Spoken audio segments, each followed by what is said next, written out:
주일 오후 찬양 예배, 오늘 말씀의 본문은 마가복음 8장 34절부터 9장 1절까지의 말씀입니다. 거룩하신 말씀 한 목소리로 읽겠습니다. 무리와 제자들을 불러 이르시되 누구든지 나를 따라오려거든 자기를 부인하고 자기 십자가를 지고 나를 따를 것이니라. 누구든지 자기 목숨을 구원하고자 하면 잃을 것이요 누구든지 나와 복음을 위하여 자기 목숨을 잃으면 구원하리라. 사람이 만일 온 천하를 얻고도 자기 목숨을 잃으면 무엇이 유익하리요? 사람이 무엇을 주고 자기 목숨과 바꾸겠느냐? 누구든지 이 음란하고 죄 많은 세대에서 나와 내 말을 부끄러워하면 인자도 아버지의 영광으로 거룩한 천사들과 함께 올 때에 그 사람을 부끄러워하리라. 또 그들에게 이르시되 내가 진실로 너희에게 이르노니 여기 서 있는 사람 중에는 죽기 전에 하나님의 나라가 권능으로 임하는 것을 볼 자들도 있느니라 하시니라. 아멘. 기도하겠습니다. 거룩하신 하나님 아버지, 주님께 감사드리며 오후 찬양 예배를 드립니다. 각 가정 마음과 뜻과 정성을 다하여 주님 앞에 예배드리는 예배를 임재하시고 받아주시옵소서. 이 시간 주님의 가르침을 사모합니다. 사람이 준비하고 전하나 사람은 가리워 주시옵시고 오직 이 말씀을 통하여 각자에게 각 가정에 주시는 하나님의 음성만 드러나는 시간 되게 하여 주옵소서. 예수 그리스도의 이름으로 기도하옵나이다. 아멘. 예수님의 전생에 그리고 예수님의 공생에 예수님의 모든 가르침의 중심은 제자도라 하겠습니다. 오늘 말씀 다시 한번 34절 읽어봅니다. 무리와 제자들을 불러 이르시되 누구든지 나를 따라오려거든 자기를 부인하고 자기 십자가를 지고 나를 따를 것이니라. 예수님을 따라가고자 하는 제자의 덕목, 첫째 자기를 부인하고, 둘째 자기 십자가를 지고, 셋째 그리고 나를 따를 것이니라. 주님의 가르침을 다시 한번 마음에 새깁니다. 따를 것이니라, 나를 따르라 했습니다. 원어의 뜻은 함께 같은 길에 있다 하는 겁니다. 함께 같은 길에 있는 겁니다. 즉 동행인 것이지요.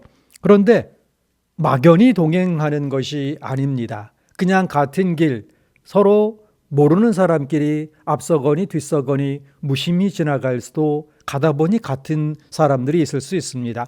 그것을 동행이라 하지 않지요.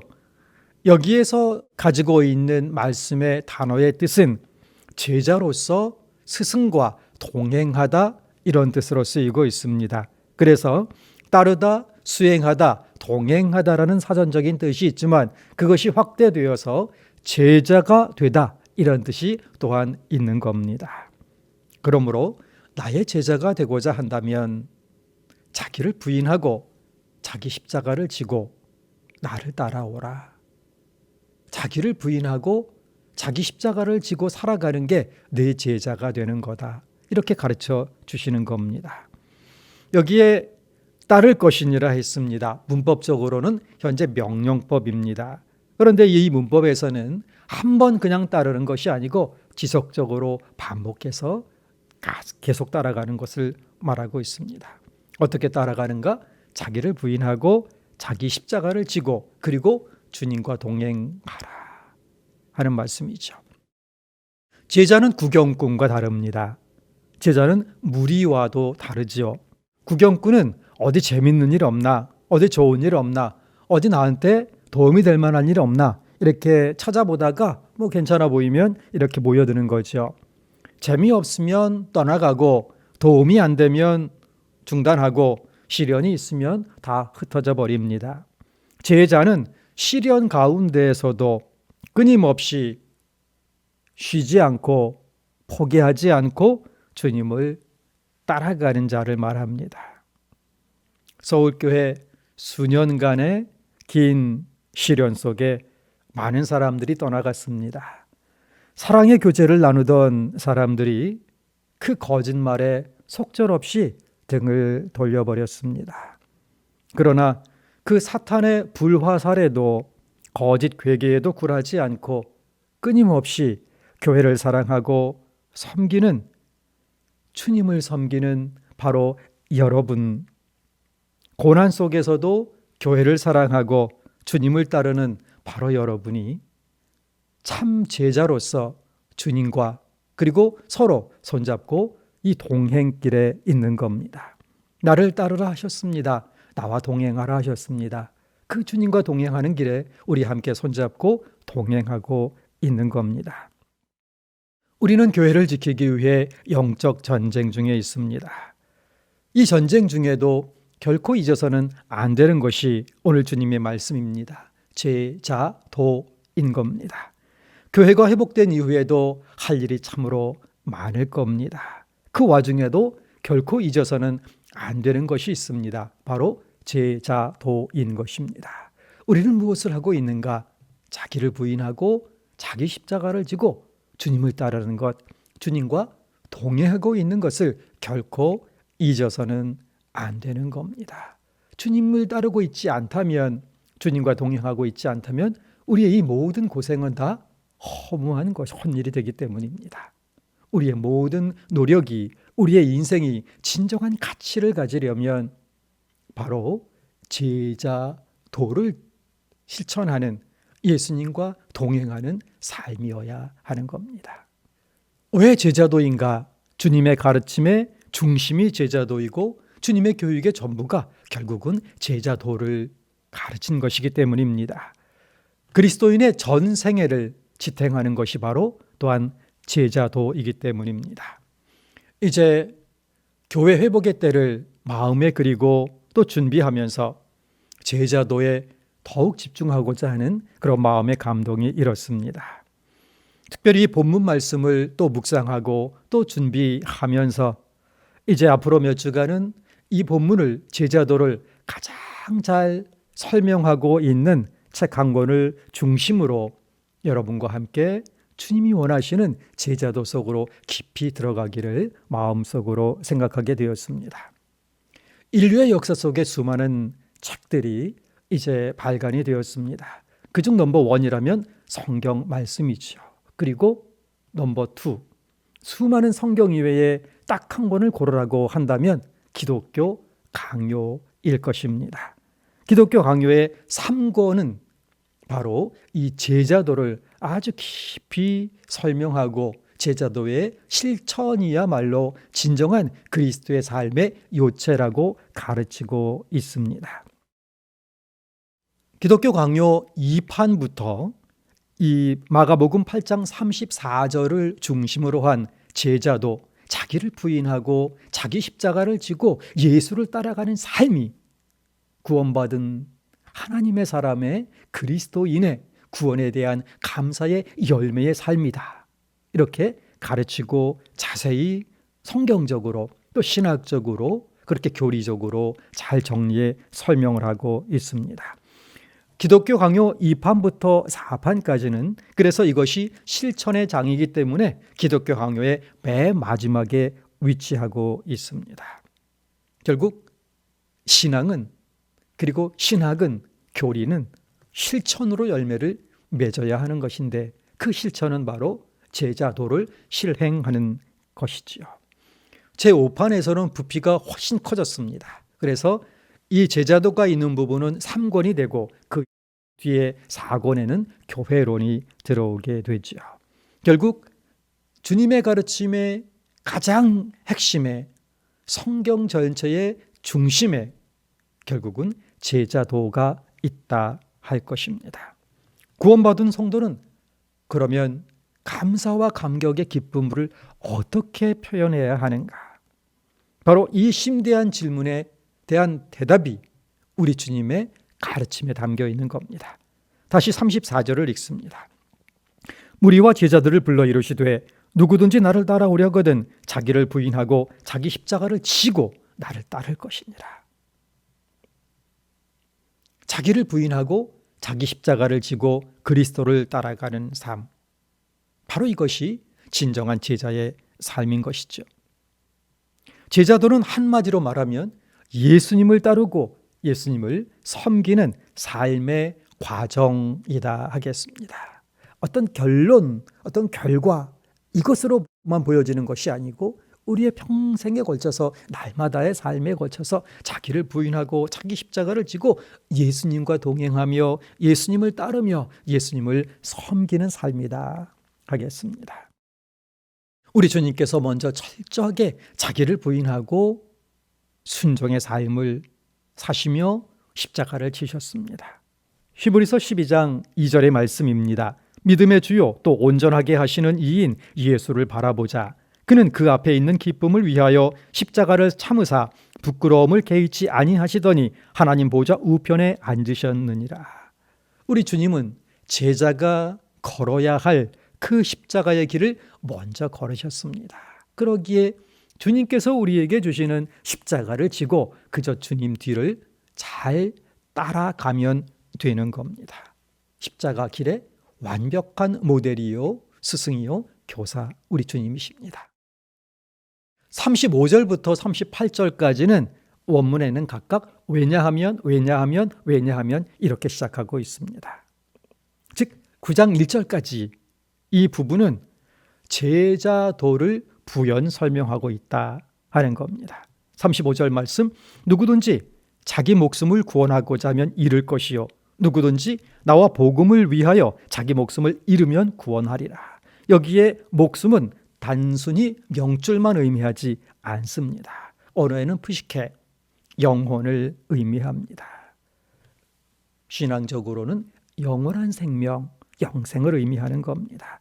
이 땅에서의 헛된 자기 욕심, 자기 인생의 목표를 이루기 위해 자기 인생을 자기 손에 붙들고 있는다면 결국은 다 잃게 되는 거죠. 그러나 그리스도를 위하여 자신의 생명까지도 아까워하지 아니하고 내 심장을 주님께 드리나이다.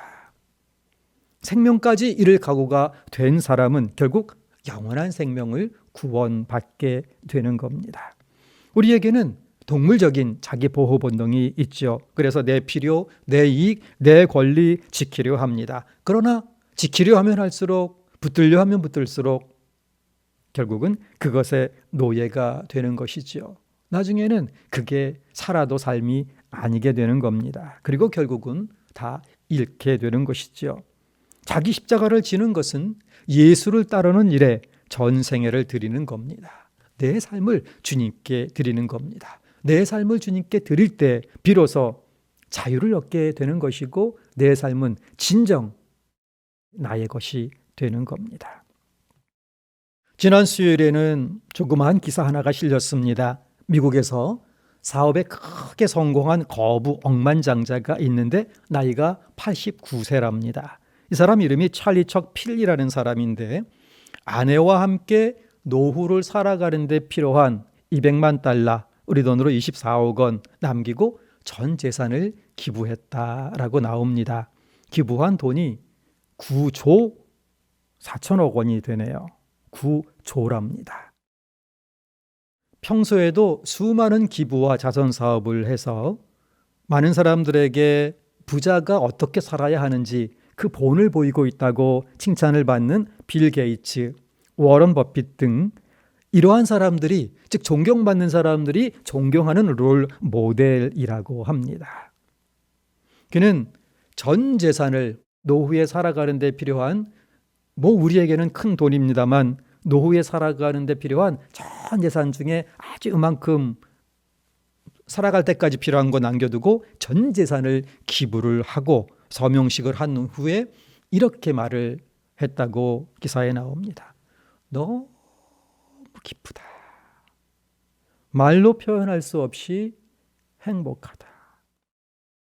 상상을 뛰어넘는 그 돈을, 그 재산을, 전 재산을 사회를 위해, 이웃을 위해 기부를 하고 그리고 나서 그가 느끼는 기분이 너무 기쁘다 하는 겁니다. 자기 것 지키고 자기 필요, 자기 권리 이런 것들에 붙들려 살아갈 때는 오히려 불행하지만 모든 것을 다 내어놓을 때 진정 삶이 자신의 삶이 되는 것임을 보여줍니다. 우리의 삶 또한 주님께 바칠 때 이제는 잃어버릴 염려가 없고 얻을 것만 남은 거죠. 주님이 주시고 주님이 채워주시기 때문입니다.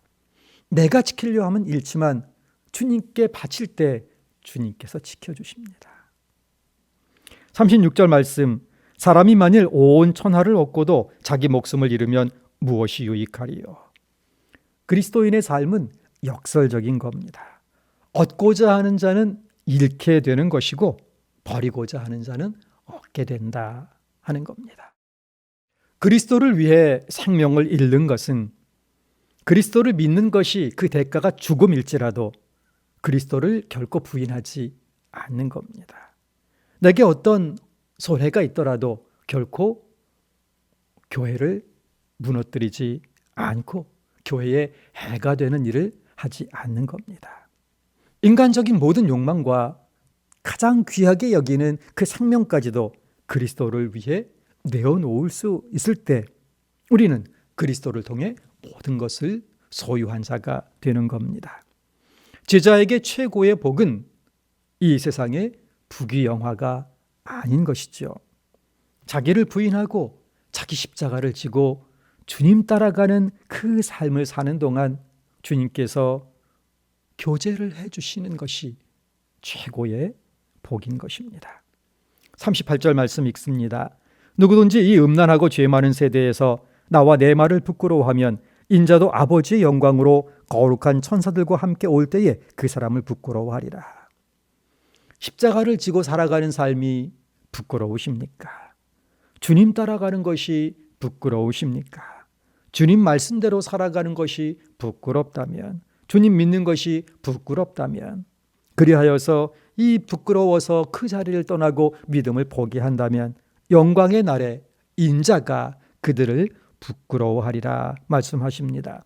부끄럽게 여긴다는 것은 하나님의 심판을 내리신다는 것이고 구원의 때에 제외하신다는 말씀입니다. 그것이 이사야 44장 11절의 말씀입니다. 반대로 이 음란하고 죄 많은 세대에서 예수님을 따르고 말씀을 부끄러워하지 않는 자는 주님께서 영광 중에 오실 때에 그 영광 중에 참여하게 된다. 주님께서 맞아주신다, 받아주신다 하는 겁니다. 9장 1절의 말씀 읽습니다. 또 그들에게 이르시되 내가 진실로 너희에게 이르노니 여기 서 있는 사람 중에는 죽기 전에 하나님의 나라가 권능으로 임하는 것을 볼 자들도 있느니라 하시니라.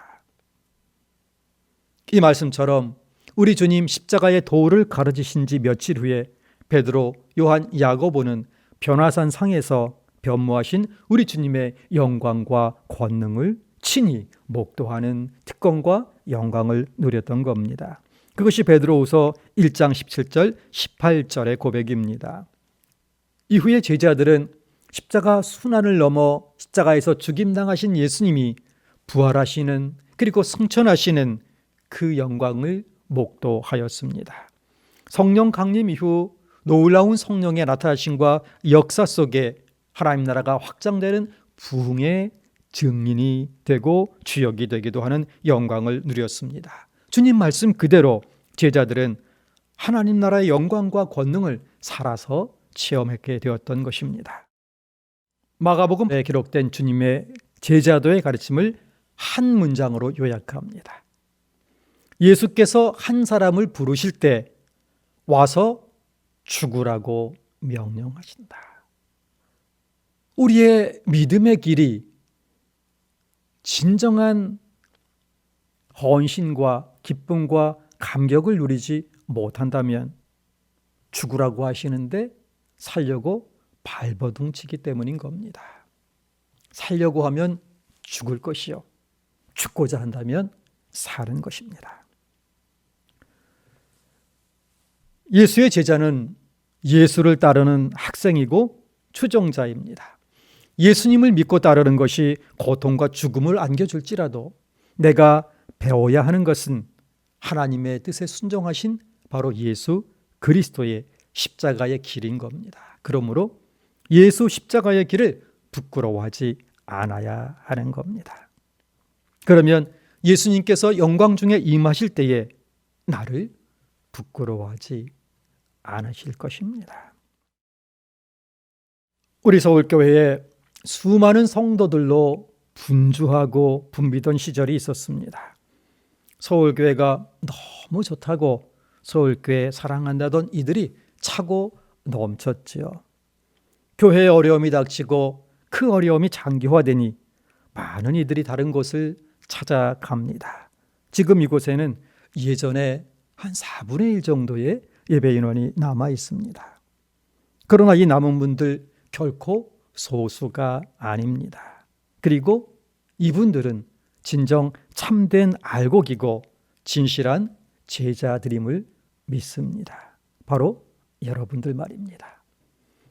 그 조롱과 모욕 속에도, 그 수모에도 불구하고 때로는 교회당에 오는 것조차 욕된 상황임에도 불구하고 꿋꿋하게 주님만 바라보며 교회를 사랑하여 자기 자리를 지켜주시고 헌신하신 여러분들 참으로 대단하십니다. 참으로 감사드립니다. 코로나19로 인한 이 비대면 시대에 그동안 단련되고 훈련된 우리는 오히려 더욱더 신앙 안에서 연대하고 더 간절하게 영과 진리로 주님을 예배하게 됩니다. 지금 당회는 2020년도 사명자 대회를 준비하고 있습니다. 올 사명자 대회는 더욱 특별한 감회 속에 진행될 겁니다. 매년 홍해작전 그리고 사명자 대회 때는 하나님께서 특별한 사인을 주셨습니다. 올해에는 아직 시작도 안 한 준비 단계인데 벌써 교회복에 큰 사인을 주셨습니다. 서울교회에 재정 비리가 있다는 고소에 대해서 검찰이 오랜 시간 면밀히 수사한 결과를 발표하였죠. 경찰에서도 오랜 시간 수사한 후에 재정 비리 없다 결론 내린 것을 검찰에서 다시 수사하여서 경찰의 수사가 합당하다, 서울교회 재정 비리가 없다, 공기관에서 확인을 해준 겁니다. 참으로 감사한 일입니다. 교회에 풍파가 일어나고 거짓 소문이 횡행하고 어느 것이 사실인지 거짓인지 분별하지 못하게 하는 미혹의 영이 난무하는 때 긴 시간 영적 전쟁이 지속되는 가운데에 교회를 떠나지 않고 끝까지 자리를 지켜낸 왕관의 보석과 같은 소중한 분들이 바로 여러분들입니다. 바로 이 시대의 남은 자들 참으로 감사합니다. 사명자 대회를 준비하며 지나간 시간들이 참으로 주마등처럼 스쳐갑니다. 우리 서울교회 참으로 억울한, 자다가도 벌떡벌떡 일어날 수밖에 없는 기막힌 일을 당하였죠. 한국교회 개혁을 위한 귀한 모델로 칭송받던 목사, 장로, 안식년과 재신임 투표제도, 서울교회의 존재 이유를 보여주는 개혁적인 제도였습니다. 그런데 재신임 투표의 시기가 다가오자 재신임이 어렵다는 것을 깨달은 일부 세력이 성도라는 이름에 어울리지 않는 행동을 하였죠. 치밀한 거짓 전술을 짰던 것 같습니다. 성경은 이런 것을 괴계라고 합니다. 소련의 레닌은 이런 말을 했죠. 거짓말도 수십 번, 수백 번 하면 진실처럼 믿게 된다. 남들을 그렇게 속이더니 자신들도 스스로 세뇌시켜 버린 겁니다. 이 거짓 계략의 성도들은 영문도 모른 채 양비론에 빠져 모두 나쁘다며 교회를 떠나기도 하였습니다. 거짓 계략을 퍼뜨리는 세력은 교회의 기존 세력을 무너뜨리고 내쫓아야 진정한 교회를 세울 수 있다고 선동을 하였습니다. 이를 위해서 딱 두 사람만 쓰러뜨리면 깨끗이 끝난다. 이종윤 원로 목사, 그리고 교인들에게 진정한 섬김과 헌신의 모델로 존경받아온 오정수 장로님, 이 두 명만 무너뜨리면 서울교회는 바벨탑처럼 순식간에 흩어져 버릴 것이라 이 작전을 공공연하게 이제 퍼뜨리면서 두 분에 대한 악의적인 소문을 세상에 퍼뜨렸죠. 그리고 교회의 재정 비리가 있어서 이것을 알게 되자 쫓아내려 한다는 거짓 소문을 퍼뜨려서 성도들을 미혹하였던 겁니다. 더 나아가서 한국 교회를 공격할 먹잇감을 노리는 언론사를 찾아다니며 거짓 정보를 주지요. 그리하여서 세상 사람들에게 교회가 손가락질받게 만드는, 단순히 우리 교회만이 아니라 이 땅의 교회가 세상 사람들에게 손가락질받게 만드는, 사탄이 박수치며 기뻐할 그런 만행을 저질렀던 겁니다. 이 거짓말을 퍼뜨리는 이들과 이에 혹세무민되어 부화뇌동하는 이들은 진실에 무지하고 알려고도 하지 않은 채 마치 확증 편향에 사로잡힌 이들과 다를 바 없이 분노와 증오의 독설들을 뿜어내며 공격을 하였죠. 결국은 불법 용역을 고용하여서 교회당을 파괴하고, 이제는 얼마 남지 않은 이들이 지금도 불법 용역에 의지해서 교회당을 불법으로 점유, 유린하는 가운데에 있습니다. 참으로 긴 시간이었습니다. 이 시련 속에도 하나님께서는 견고한 영적 분별력을 가지고 거짓에 미혹되지 않은 남은 자들, 거짓 선동에 부화뇌동하지 않고 교회를 지켜온 남은 자들, 바로 여러분을 붙드시고 사용하셔서 서울교회를 사탄의 공격으로부터 막아내 주신 겁니다. 이 어려운 환난 가운데서 사탄의 불화살을 온몸으로 맞으면서도 포기하지 않고 오직 교회 사랑, 주님 사랑의 일령으로 우리는 지켜오고 견뎌왔습니다. 그 중심에서 숱한 고생을 하신 원로 목사님, 그리고 온갖 비난과 조롱과 모욕 가운데에서도 꿋꿋하게 제자도를 걸어오신 오정수 장로님, 그리고 가족 감사드립니다. 중심에 서서 참으로 아름다운 리더십 발휘하신 당회원, 그리고 헌신한 교역자, 직원, 동료 여러분, 그리고 정말로 물불을 안 가리고 헌신하고 희생하고 앞장서신 서바협, 사서함, 권사회, 스테반의, 또 교구의 수많은 일꾼, 또 수많은 부서의 일꾼 여러분께, 또 이 어려운 시대에 다음 세대의 영혼을 지키기 위하여 눈물로 기도하며 헌신한 또 교육위원회, 교육부서의 수많은 헌신자들 감사드립니다. 여러분 모두 서울교회 알곡이고 이 시대의 진정한 남은 자들이고 영원히 하늘 생명책에 기록된 사람들입니다. 이제 하나님의 시간표에 따라 진실이 차곡차곡 드러나고 거짓이 밝혀져 가고 있음에 감사를 드립니다. 거짓을 주동한 세력들이 재정 비리로 고소하였지만 경찰과 검찰에서 오랜 시간 면밀한 수사 끝에 서울교회에 재정 비리가 없었음을 확인해 주었습니다. 참으로 감사한 일입니다. 이 세상 정치판보다 더한 거짓말, 무조건 거짓말 퍼뜨리고 나면 그게 거짓말이라는 것을 밝히는데 참으로 오랜 시간이 걸리고, 거짓말이 밝혀져도 사람들 뇌리 속에는 그 거짓말만 그렇게 흔적으로 남아 이 상처는 지울 수가 없게 되는 겁니다. 결국 그 피해는 영문 모르고 선량하게 교회를 지키던 성도가, 교회가 결국에는 주님께서 욕을 보는 결과를 초래하게 되는 것입니다.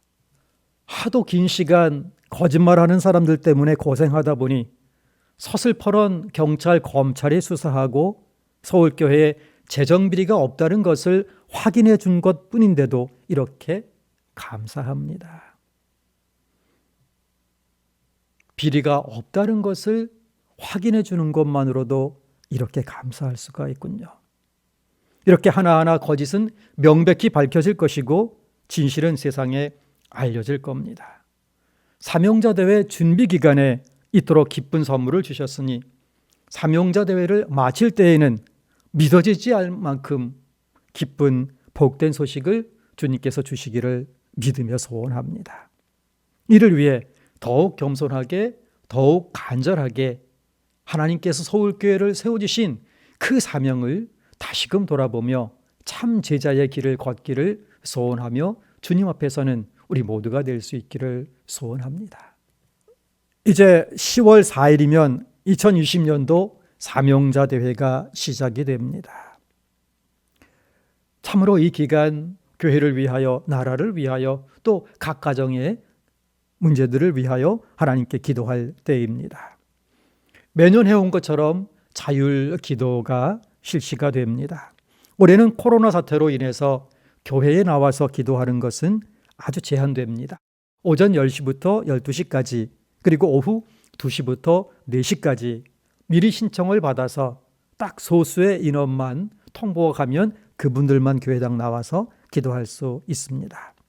방역당국의 지침을 철저하게 지키면서도 이 사명자 대회 기간 아주 제한적이어도 이 기도를 하기 위한 계획입니다.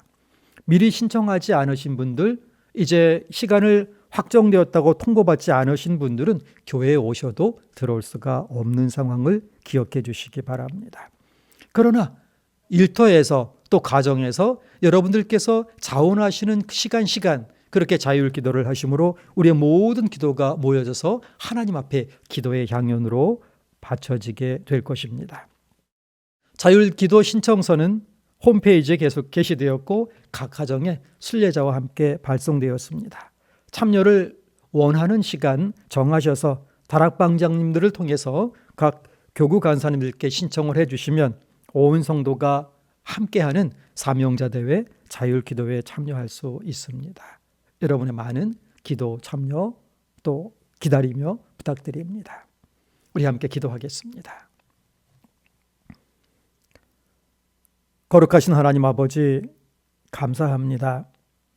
서울교회 재정비리가 없다는 검찰의 무혐의 불기소 처분 기쁜 소식 듣게 하시니 감사합니다. 이렇게 해서 서울교회를 분란으로 몰고 갔던 그 거짓말이 드러나게 되었는데 하나님의 영이 임하셔서 서울교회 조속하게 회복되도록 모든 절차들 또 진행되도록 역사하여 주시기를 간구합니다. 이제 사명자 대회를 준비하며 이토록 기쁜 소식을 주셨사오니 사명자 대회 기간 동안 주신 사명 다시금 감당하는 교회로 회복되기를 위하여 저희가 합심하여 눈물로 기도하는 가운데에 서울교회 완전 회복되게 하시는 하나님의 은혜 내려주시기를 또 소원합니다. 사명자 대회 기간 동안 정말로 하나님 주신 사명 붙들고 또 사명 잘 감당하는 거룩한 백성으로 예수님의 참 제자 되도록 영육간에 강건케 하시고 치유하시고 회복하는 은혜를 교회를 회복하시고 각 가정을 치유하시고 육신과 심령을 치유하시고 회복하시는 하나님의 은혜를 모든 장막에 내려 주시옵소서. 말씀과 기도로 무장하여 주님 회복의 시대를 잘 준비하는 서울교회 되게 하여 주옵소서. 감사드리오며 예수 그리스도 이름으로 기도하옵나이다.